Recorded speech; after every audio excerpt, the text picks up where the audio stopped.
2011 yılı 20 dekabr günü Uyghur Milli Hareketi'nin rehberi, Dünya Uyghur Qurultayı'nın reisi Rabia Qadri Hanım, katibi Zubeyre Şemsdin'nin emralığında Uyghur öyi seliş üçün setvelingan yerinin ahirki kam qağan pulunu tölep, münasibetlik resmiyet toxtamlarına qol qoyup, yerinin qanuni igdarchilik huquqini to'liq o'tkazib oldi. Bundan burun Washington shahar merkezida Uyghur öyining ishxonasi qilish uchun yana bir öy setvelingan edi. Shuningdan, yaqinqi 3-4 yildan beri izchil chet ellardagi Uyg'urlarning diqqat e'tiborini tortib kelayotgan, hatto ba'zida turli talash tartishlarga sababchi bo'lgan Amerika poytaxti Washingtonda Uyg'ur uyi setvelish ishi oxiri g'alabalik tamom bo'ldi. Amerikada Uyg'ur uyi setvelish ishi milliy rahbarimiz Rabia Qadri Xonimning bevosita tashabbusi bilan 2008-yili boshlangan edi. Dastlabki 2 yil pul yig'ish bosqichi bo'ldi.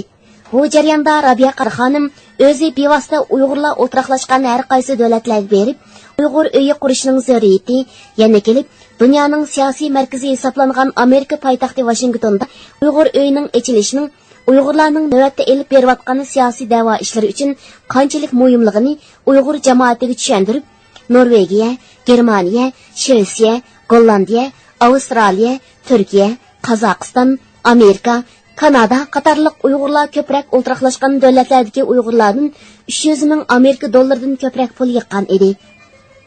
Biz bu vaqtdagi tafsiliy ahvollarni egallash uchun Rabia Qadri Xonimni ziyorat qildik. Bu Uyg'ur uyi degan gapni men va mening atrofimdagi meningdan burun bu yerga chiqqan bolalar yodlayotgani 20-30 yil bo'lib qoldi.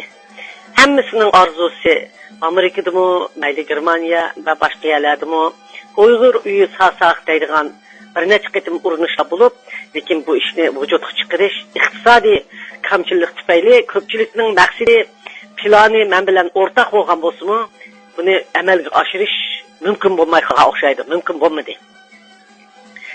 Ularda lekin shu orzu, shu plan davomlashdi. Shu davomlashayotgan plan meningdimi shu planning oxir davomlashdi. Uyg'ur uyi qurishning ahamiyatini men ular ashunda o'ylagan bo'lsam, men shu ko'pchilikdagi o'yladim. Biz hozir vatanda Xitoy hukumati bizning tilimizni, imonimizni, dinimizni, milliy kimligimizni, tariximizni va o'zimizning adimiy axloqimizni yo'qotish uchun o'zimizni qirib tugutish bilan birga, hatto madaniyatimiz bilan birga ko'mitish uchun siyosatlarni chiqardi va shuningga diktatorlik bilan bu siyosatni yurgizdi, ham davomlashtiryapti, ham kundan kunga eg'irlashyapti. Uyg'urlar til jihatdan, o'zining milliy kimligi jihatdan, hatto chiroy, shakli, kiyim kiyish jihatdan o'zini yo'qotib qo'yyapti. O'zini yo'qotmaslik uchun kurashganlar 7-oyning 5-i va Ili vaqasi 2-oyning 5-i va Aqsu vaqasi va Xota vaqasidek Sharq Turkistonda epirilgan har xil harakatlarda harakat etganlar tinchlik bilan o'zining milliy kimligini, o'zini qo'llab qilish va o'zining erkinligini talab qilganlar o'lim jazosiga hukm qilinyapti, turmalarga minglarcha, 10 minglarcha tashlanyapti. Endi hozir vatanning teshiga qechib chiqayotgan qarindoshlarimizdan shuni ko'rib oldikki, ba'zanlari hatto Uyg'ur til bilmay, Uyg'urcha xat bilmay, biz bilan tarjimon orqali so'zlashayotganlarmi bo'ldi. Bu bir Uyg'ur xalqi uchun fojia. Endi bu ish biz chet elga vatanimizdagi yeyotgan nenimizni, xalqimiz bilan shundoq quchoqlashib, muhabbat bilan yashayotgan eng suyumli hayotimizni ham vatandagi o'rinlarimizni tashlab bu yoqqa chiqishdagi asosiy sababimiz o'zimizning erkinligimizni qutuldirish bilan birga o'zimizning xalqimizning erkinligini bir o'xshashlam xalqimizning milliy kimligini, erkinligini va o'zimizning tariximizni yo'qotmay Uyg'urning kelgusidagi vataniga Uyg'urni saqlab qolish edi. Lekin biz bu chatga chiqqandan keyinmi nayta bir qo'rqinchli narsa, mayli Turkiyada tug'anlar bo'lsin, mayli O'rta Osiyoda tug'an bo'lsin, mayli bu yerda tug'an bo'lsin, hamma yerda biz til assimilyatsiyasi, agar din assimilyatsiyasiga duch kelmagan bo'lsakmi, til assimilyatsiyasi va madaniyat yo'qotishiga duch kelyapmiz. Bu endi buning o'zimizni saqlab qolish faqat mush oldin qisab chiqqanlar emas, her bir vatanning tashriyoti yaşayotgan Uyg'urlarning orzusi ve bularning plani hem bularning ortak maksidi. Men şu köpçülükning ortak arzu qilgan maqsadining kichikkina bir qismini o'rinladim. U bo'lsa-mu hozirgi Amerikada elayotgan Uyg'ur uyi. Men vatandan chiqqandan tortib shu Uyg'urlarning o'z tili bilan so'zlaydigan maktab ochdik. O'z tili bilan so'zlaydigan sınıflar açılgandan keyin o'z diniy e'tiqodini dars o'tadigan o'qituvchilarni taklif o'z dinini saqlab qolsa. Shuning bilan birga Uyg'urlar davomli o'zining Uyg'ur uyiga to'plashib, to'y, to'kin, nazir, chiroq, mashrab, uchrashish, haftalik uchrashish degandek yoz kuni va qish kuni het bayramlarni birga o'tkazsa, o'zining tili bilan so'zlashib, o'zining milliy kimligini saqlab qolsa, vatanimizda qurtish paydo qilsa, kelgusidagi vatanimizni o'z tilimiz bilan qaytib berib qurib chiqsak, tilimizni, imonimizni va kimligimizni yo'qotmay berib qurib chiqsak degan maqsadda bu Uyg'ur uyini olmoqchi bo'ldim. Yana bir maqsadim Turkiyada Uyg'ur uylari bor ekan, bir necha yerda. Arabistonda Uyg'ur uylari bor ekan, vaqt bilan bor ekan, bir necha yerda. Qozog'istonda madaniyat markazi vaqt bilan bor ekan, bir necha yerda. Qirg'izistonda bor ekan. Lekin eng kamchil bo'layotgan narsa mushu 20 yil ichida qochib chiqayotgan ziyolilarimiz eng ko'p o'tiraqlashgan g'arb dunyosida texi Uyg'ur uyi elinmadi. Men bu g'arb dunyosida Uyg'ur uyi elinmaganligiga nihoyat ichindim. Xalqimizga ayıplayamadım çünkü hammasi iqtisodiy jihatdan to'van, endi turmush yo'lini topganda bularning texi Uyg'ur uyini elish va buni o'ylashga fursati yo'q deb qaradim. Shunday olsa, men Avstraliyaga berib, Avstraliyadagilarning o'zining bo'lib bu Adilaydagilarning ashundaq jamoat sorunlarini birlashtiradigan sorunni hozirlab, haqning o'sini yasab hammasi mishaga to'plash orqali o'zining dini va tilini qanday qo'g'dab qilib, qanday maktablarni echayotganligini ko'rib kelgandan keyin texmo men bu ishni amalga oshirish g'oyam texmo ilgari surildi. Bo'lib bu Amerika bütün dünyadaki Uyg'ur davasının bütün dünyadaki hamma millatlarning siyosiy davasının siyosiy merkezi. Amerika bütün dünyadaki siyasetini tanışıgıcı bir organ. Bir yerde turayotgan her qaysi millatlarning hammasining O'zbek uyi, Qozoq uyi, Qirg'iz uyi, Xitoy uyi, Mongol uyi, Tibet uyi degan uylar xato tizilib turibdi. Faqat qarindoshlarim mening millatim bo'lgan Uyg'ur uyi yo'q.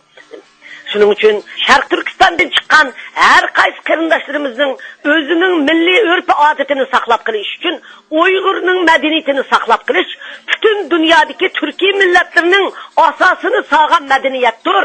O medeniyeti saqlab qolish zarurdir. Bütün Türkiye milletleri için zarurdir deb qaradim. Çünkü Uyg'ur xalqining madaniyati, Uyg'ur xalqining tili, Uyg'ur xalqining tarixiy asosi bütün Türkiye milletlerinin tarixiy asosini yaratgan bir madaniyat ham tarix. Shuning uchun bu biz uchunlar emas, bütün dünyadaki Türkiye milletleri için etkan nayeti çok töhbe. Men şuna Uyg'ur uyi kurup bütün Şarkı Türkistanlıklarının örf adet ve medeniyeti saqlab qilishni qaror qildim. Şuna men iqtisodda intayin qisildim. Nurg'un to'salg'ilar uchirdim. Nurg'un haqoratlar uchirdim. Nurg'un maxsus men uchun vebsayt ichib, Rabia Qodir pul yig'ib uni yeb ketmoqchi. Rabia Qodir yeb ketdi. Rabia Qodir o'g'irlab ketdi. Ahmoq Uyg'urlar Rabia Qodir pul berdi degandek, hatto pul berayotganlarni mendan tutish uchun, hatto menga haqorat qilib meni to'xtatib qo'yish uchun Xitoy nurg'un kuchlarni ishga soldi. Xitoyning kuchlarini men Xitoyning kuchlarining maqsadiga erishtirmadim. Men Amerika degan bu o'ringa bütün dünya nerede çıkıp Uyg'ur uyini Amerikaga qalaman qarindoshlarim dedim. Menga bag'rini ichib bütün mushu Yevropada yashayotgan barliq xalqim va O'rta Osiyoda yashayotgan Qozog'iston, Qirg'izistondagi qarindoshlarim, millatim menga o'zing qo'yini ichib kech kunduz ishlab topgan jon jahli bilan o'zini beqiyotgan pullarini menga avatdi. Men borgan shaharda mayli Avstraliyaga boray, mayli Norvegiyaga boray, mayli Germaniyaga boray, mayli Gollandiyaga boray, mayli Shvetsiyaga boray, qandaqa borsam hammasi $1000 pul Rabia apa, $500 pul Rabia apa, $2000 pul deb bana pul verdi. Mana ben şu pul bilen bugün yetmegeniga bankadan qarz elib, 300 ming dollar naqd pul qo'yib, Washingtonga Capitol Hillga 15 minutlik yerden 109 mu 18 ekir yani 3 qavatlik binası bilan setib aldım. Uyghur uyi selish uchun. Onun aldıda men xalqimga va'da qilgan edim pul bergan vaqtida. Washingtonda mı Uyg'urning bayrog'ini lapaldisaman deb. 200 ming dollarga Washingtondan 2 qavatlik qilib, üstü ofis tegisi mayli Uyg'urning restorani içilsin, mayli Uyg'urning ko'rgazmasi içilsin, bir bina Washingtonning ichidan aldım. Uyg'ur uyi Washingtonda 2 qavat Uyg'ur uyi va qalbisiga selinirgan Uyg'urlarning makanı bo'lib, Uyg'urlarning markazi bo'lib selinirgan uy Uyg'ur uyi mana Washingtonga 15 minutlik Clinton degan yerdan elindi. Bu elingan uy Amerikadagi qurilgan xalqaro Uyg'ur xalqining madaniyat markazining nomida elindi. Bu yig'ilgan pul Dünya Uyg'ur qultining nomida yig'ildi. Dünya Uyg'ur qultidagi sabtashlarim bu pulni maydonga keltirguncha men bilan birlikda oz ajr topmadi. Mushularning nurg'un safarda birga bo'lishi, safarvarlik qilishi va mushularningki meni qo'llashi va mush Uyg'ur uyining Amerikaga selinishi uchun Dünya Uyg'ur qulti intayin qattiq kuch chiqarib, mushu Uyg'ur uyining maydonga kelishining asosini Dünya Uyg'ur qultiga soldi. Ben bu oyunu Dünya Uyg'ur qultining nomida qilayman deb o'ylagan.